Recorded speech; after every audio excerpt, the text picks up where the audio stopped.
Assalamualaikum warahmatullahi wabarakatuh.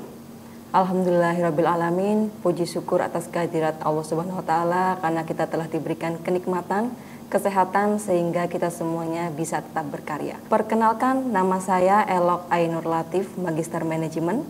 Saya adalah dosen dari Program Studi Ekonomi Pembangunan Fakultas Ekonomi Universitas Nahdlatul Ulama Al-Ghazali Cilacap. Saya bergabung dengan universitas ini sejak tahun 2018 dengan bidang ilmu yang saya tekuni yaitu manajemen, khususnya pada manajemen sumber daya manusia. Pada kesempatan kali ini saya akan menyampaikan PDD UKTPT di bidang pengajaran dengan mata kuliah yang saya ampu yaitu pengantar manajemen. Pengantar manajemen ini memiliki bobot 3 SKS dan ditempuh pada semester 1 di mana mata kuliah ini merupakan mata kuliah wajib untuk semua mahasiswa khususnya pada prodi Ekonomi Pembangunan. Tujuan dari mata kuliah pengantar manajemen ini adalah memberikan pemahaman kepada mahasiswa untuk dapat menerapkan fungsi manajemen. Tujuannya supaya fungsi tersebut dapat diaplikasikan di dalam organisasi supaya tujuan yang ingin dicapai dapat berjalan secara efektif dan efisien. Bahan kajian yang dipelajari dalam mata kuliah pengantar manajemen itu meliputi salah satunya adalah mengenai perkembangan ilmu manajemen dan konsep dasar manajemen, kemudian mempelajari juga mengenai lingkungan dan budaya organisasi, manajemen strategis perusahaan, selanjutnya yaitu mengenai fungsi perencanaan dan pengambilan keputusan, fungsi pengorganisasian dalam manajemen. Kemudian ada mempelajari faktor individu dalam organisasi, kemudian mempelajari tanggung jawab sosial dan etika manajemen. Selanjutnya adalah mengenai pengawasan dan pengendalian manajemen.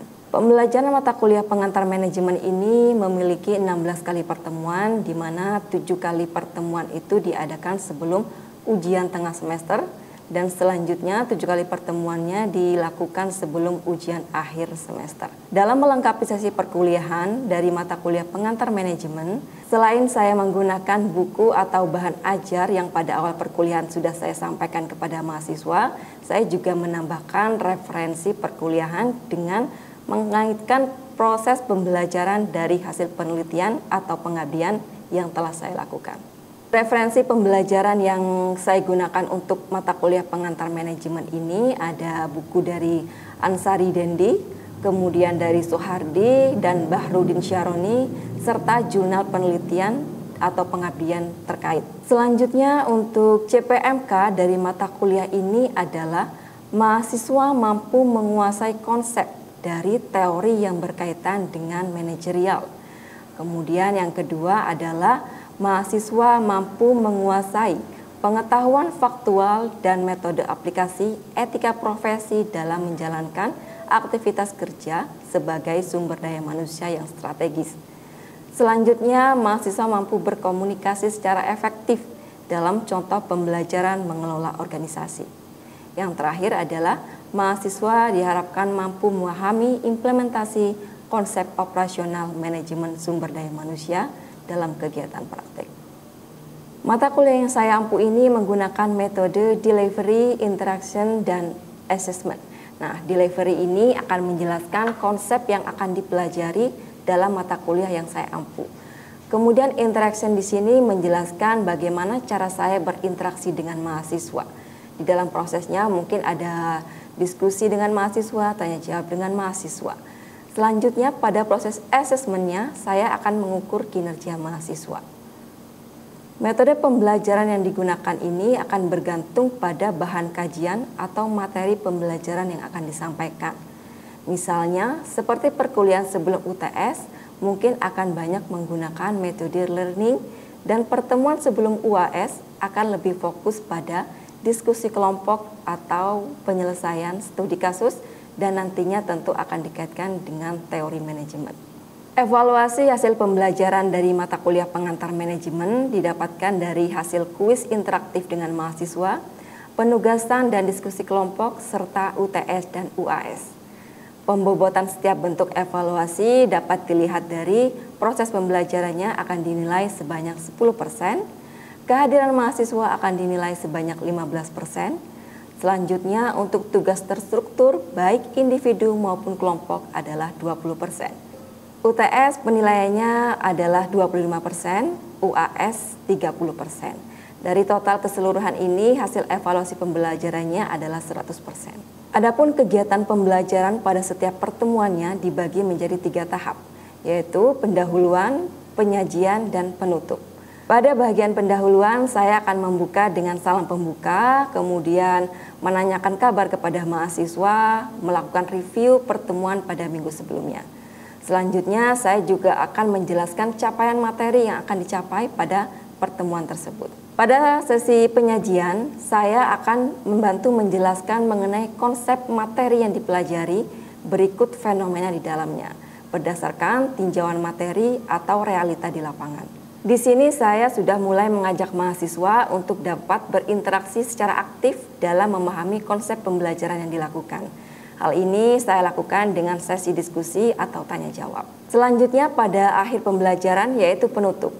Pada sesi ini biasanya saya akan meminta mahasiswa dapat menyimpulkan makna dari konsep yang dipelajari. Hal ini untuk melihat sejauh mana mahasiswa atau pengetahuan mahasiswa dalam mengikuti proses pembelajaran pada pertemuan tersebut. Untuk mengetahui cara saya dalam menyampaikan mata kuliah pengantar manajemen, mari kita lihat videonya. Selamat menyaksikan.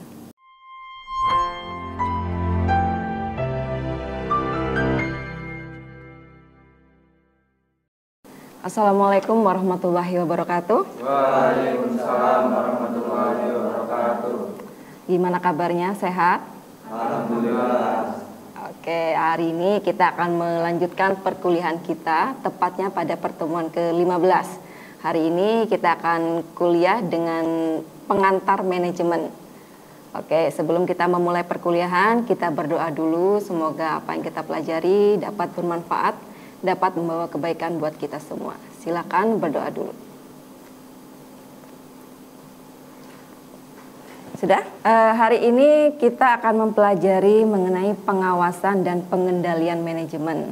Tapi sebelum itu, hari ini ada yang tidak hadir. Siapa? Indri. Alasannya? Oke, yang lain hadir ya. Sebelum kita menginjak materi pengawasan dan pengendalian manajemen, kita review dulu nih. Siapa yang ingat pada pertemuan minggu kemarin kita membahas apa? Izin menjawab, Bu. Oke. Tanggung jawab sosial adalah suatu konsep bahwa organisasi memiliki tanggung jawab terhadap konsumen, karyawan, pemegang saham, komunitas dan lingkungan dalam suatu aspek perusahaan. Gitu. Oke, terima kasih.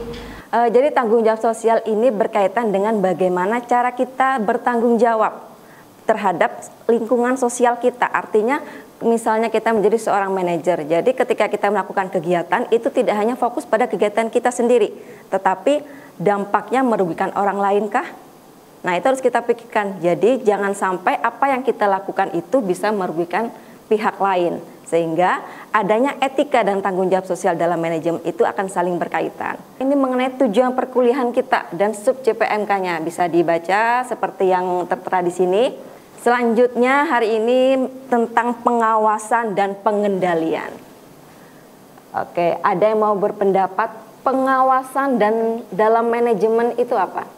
Oke, silakan Mbak Nabila. Kayak pengawasan itu mungkin kayak suatu kegiatan untuk mencocokkan apakah kegiatan tersebut sudah sesuai dengan rencana yang telah ditetapkan.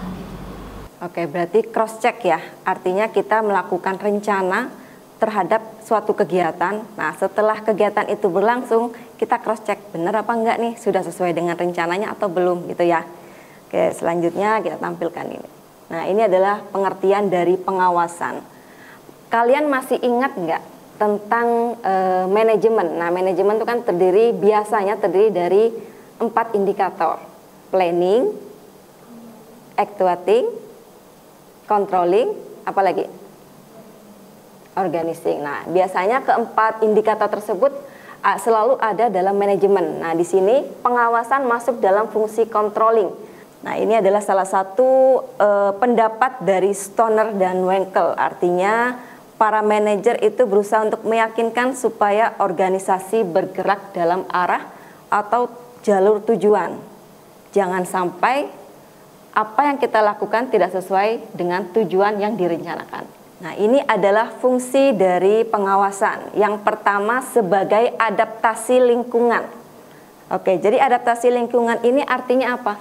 Dalam fungsi pengawasan kita itu melihat kira-kira lingkungan kita seperti apa. Selanjutnya adalah meminimumkan biaya. Nah, dengan adanya pengawasan, artinya itu kan rencana dari suatu kegiatan itu sudah terstruktur, terorganisir. Fungsinya apa? Dari rencana itu kita bisa melihat kira-kira kita butuh biaya berapa. Kira-kira akan mengeluarkan biaya berapa. Nah, misalnya tidak ada fungsi pengawasan, kira-kira efektif nggak biayanya? Kemudian yang ketiga, meminimalkan kegagalan. Meminimalisir kegagalan ya. Jadi selain dari fungsi untuk mengalokasi biaya, fungsi pengawasan di sini adalah bagaimana caranya supaya kegagalan itu tidak banyak kita dapatkan. Selanjutnya adalah mengantisipasi kompleksitas organisasi. Nah, organisasi itu kan tidak hanya ada manajer, tidak hanya ada karyawan, tetapi di situ ada cerita, artinya ada lingkungan atau budaya. Misalnya, di dalam suatu organisasi itu ternyata lingkungan budayanya keras, misalnya seperti itu. Nah, ini adalah tipe-tipe pengawasan. Ada 3, secara umum ada 3. Yang pertama itu adalah pengawasan sebelum kegiatan dilaksanakan. Yang kedua adalah ketika proses kegiatan. Dan yang ketiga adalah proses feedbacknya kegiatan yang telah dilaksanakan. Misalnya, ketika suatu perusahaan itu akan melakukan pameran, misalnya seperti itu, pameran penjualan sepatu. Nah, sebelum melakukan pameran tersebut, ini akan ada yang namanya feed forward control. Artinya apa? Artinya sebelum melakukan kegiatan, perusahaan itu perlu merengreng, perlu menghitung tujuan dari penjualan ini apa. Kemudian kegiatannya seperti apa. Biaya yang dianggarkan itu berapa. Nah, itu adalah yang namanya feed forward control. Jadi sebelum kegiatan berlangsung itu sudah dirinci. Kira-kira nanti prosesnya seperti apa. Gitu ya. Mau dijual ke siapa? Mau menyetok berapa pieces sepatu untuk pameran. Itu namanya feed forward control. Kemudian concurrent control. Jadi kalau tadi kan persiapan sebelum pameran gitu ya. Nah, ini adalah prosesnya pada saat kegiatannya. Jadi ketika pelaksanaan pameran tersebut ini dinilai kira-kira sudah pas nggak antara tujuan, antara rencana dengan prosesnya. Misalnya kalau tadi rencananya kan bawa sepatu 50 pieces misalnya. Ketika kegiatan berlangsung sama nggak yang dibawa? Jangan-jangan hanya bawa 40 sepatu. Atau jangan-jangan malah membawa 70 sepatu. Nah, itu kan melebihi dari rencana. Nah, itu harus perlu di cross check antara yang ada di lapangan pada saat kegiatan dengan rencananya. Selanjutnya adalah feedback control. Jadi setelah kegiatan itu berlangsung, setelah kegiatan itu selesai, maka ada yang namanya feedback control. Kalau tadi kan ada persiapan sebelum kegiatan, kemudian cross check pada saat kegiatannya berlangsung. Nah, yang ketiga adalah kegiatannya telah selesai dilaksanakan dan adanya evaluasi, semacam evaluasi. Ini sudah berjalan dengan semestinya atau belum? Yang biasanya dilakukan dalam fungsi pengawasan. Yang pertama itu adalah transaksi keuangan, yang kedua hubungan manajer dan bawahan, dan yang ketiga adalah operasi produktif. Nah, kalau kita melihat yang pertama, transaksi keuangan. Transaksi keuangan adalah hal yang sangat vital, artinya sangat penting bagi suatu kegiatan. Kalau kegiatan dari transaksi keuangan itu tidak dilakukan secara hati-hati, tidak diawasi dengan detail, nah itu takutnya ada kebocoran dana. Artinya ada dana yang diususkan untuk suatu kegiatan atau rencana tertentu, ternyata tidak dilakukan. Gitu ya. Kemudian yang kedua, hubungan manajer dan bawahan. Dalam organisasi itu, harapannya antara manajer dan bawahan itu ada timbal balik. Jadi tidak hanya manajer memerintahkan ini itu A, B, C, tetapi ada feedback yang positif dari karyawan. Selanjutnya adalah operasi produktif. Artinya segala sesuatu yang sifatnya itu produktif. Kalau misalnya dalam perusahaan, tadi contohnya kan perusahaan sepatu ya. Nah itu operasi produktif itu seperti apa? Misalnya bagaimana cara pemasarannya, bagaimana cara mengenalkan kepada masyarakat. Nah itu adalah produktif. Bagaimana cara meningkatkan penjualannya. Nah itu perlu diawasi oleh pengawas.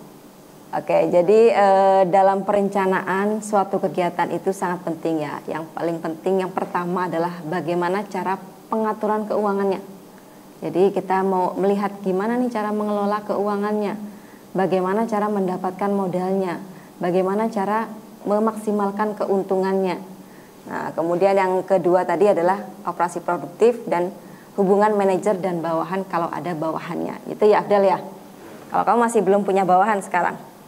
Ya paling ini kakak kan nganggur suruh ikut kerja. Oh, berarti merekrut kakak ya. Iya. Berarti Afdal ini sudah jadi pemimpin dari usahanya sendiri. Selanjutnya tentang jadi pengendalian itu adalah tindak lanjut dari pengawasan. Kalau tadi pengawasan artinya kita melihat, kita mengawasi jalannya suatu kegiatan. Apakah sudah sesuai dengan rencana, apakah keluar dari rencana, ataukah yang lain sebagainya. Nah, pengendalian ini fungsinya adalah tindak lanjut. Setelah ada evaluasi dari pengawasan, pengendalian ini adalah tindak lanjutnya. Kira-kira mau diberlakukan hal apa ketika ada penyimpangan misalnya seperti itu. Jadi lebih ke konsep wewenang.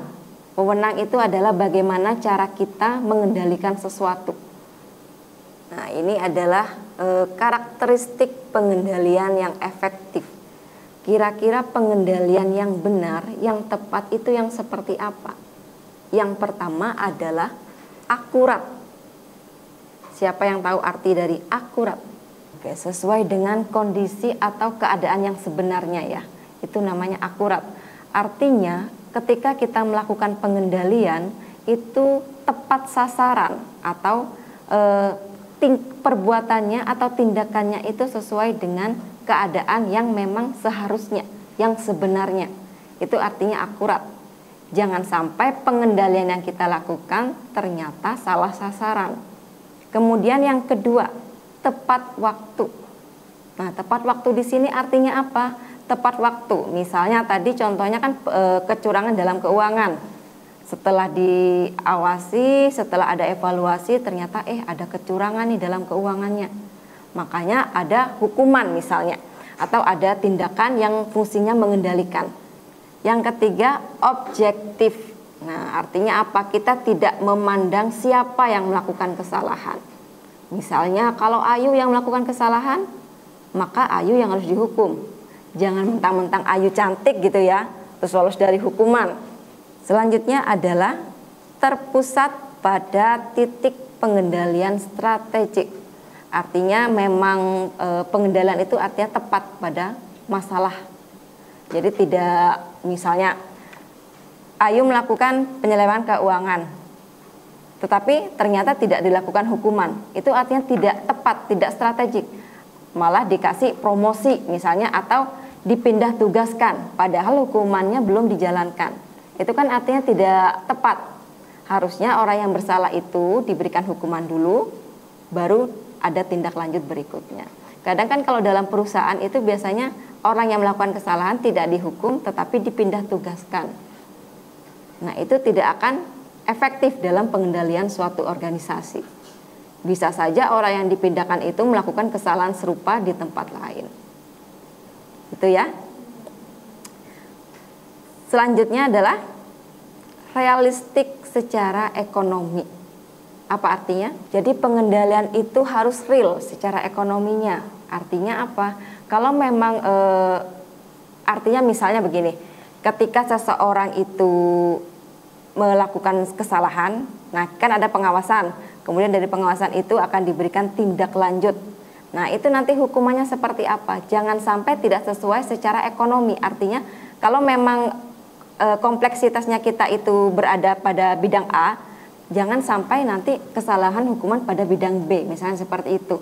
Itu artinya pengendalian yang efektif. Jadi kalau kita sebagai manajer atau sebagai pemimpin kelompok itu melakukan kurang lebih 6 indikator ini dalam mengendalikan organisasi, biasanya pengendaliannya atau keberlangsungan organisasinya itu akan lebih baik daripada kita tidak melakukan karakteristik pengendalian yang seperti ini. Sampai sini ada pertanyaan? Saya Yudiatika, saya ingin bertanya mengenai pengawasan dan pengendalian. Misalnya di suatu organisasi, apakah bisa kita hanya melakukan salah satu saja dari pengawasan dan pengendalian, atau bisa dikerjakan dua-duanya? Terima kasih.